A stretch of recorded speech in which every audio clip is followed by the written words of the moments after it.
18-гадовы Михаил Верыч у Малоткавіцкую дапаможную школу-інтэрнат быў пераведзены са школы звычайнай вясковай напярэдадні выпускнога 11 класа. Гэтая акалічнасць хлопца не засмуціла, бо з'явілася выдатная магчымасць разам з атэстатам атрымаць і прафесію. Для сваіх выкладчыкаў прафесійнай падрыхтоўкі Міша сёння адзін з лепшых работнікаў. Працуе хутка і якасна. Да, хвалит меня. Мне нравится здесь. Вучыцца навыкам вытворчасці корпуснай мэблі на базе школы-інтэрнату ў пазакласны час змогуць усе жадаючыя. Але кваліфікацыйны разрад і спецыяльны зборшчык мэблі атрымаюць толькі 15 вучняў двух спецыялізаваных класаў пасля здачы адпаведнага профільнага іспыту. Здесь будут производиться все операции от проектирования мебели, корпусной мебели, до распила, клейкой кромкой, сборкой, присадкой и дальнейшей реализацией. Менавіта прафесійная працоўная падрыхтоўка – гэта тое, чаго не стае амаль усім выхаванцам інтэрнатных школ.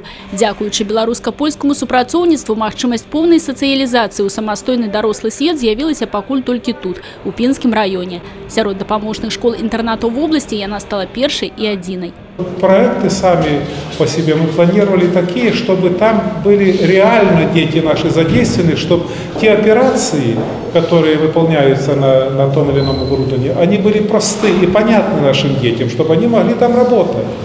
И в данном случае предыдущие проекты показали, что наши дети успешны. Проект по организации школьной мэблевой майстэрні реализовали за 2 гады. На распрацоўку и будаўніцтва цеха польский бок у мінулым годзе выдаткаваў больш за 155 тысяч еўра. Яшчэ 94 тысячи пайшло сёлета на набыццё сучасных італьянскіх дрэваапрацоўчых станкоў. Усяго ж выдаткавана больш за 100 тысяч еўра. To jest bardzo ważne dla nas rozróżnienie. Для нас вельмі важна падкрэсліць, што гэта не проста грашовая дапамога. Мы зацікаўлены ва ўзаемабаковым супрацоўніцтве. Ёсць жаданне мяняцца вопытам, ідэямі. Тым больш, што акрамя адукацыйнай сферы ёсць яшчэ і іншыя, дзе мы ўжо супрацоўнічаем.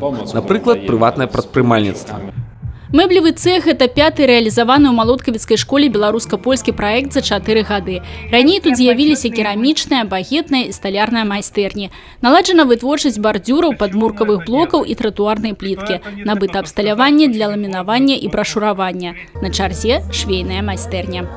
Тацяна Будгусаім, Людмила Салдзіна, Александр Дьяченко, телерадиокомпания «Брест».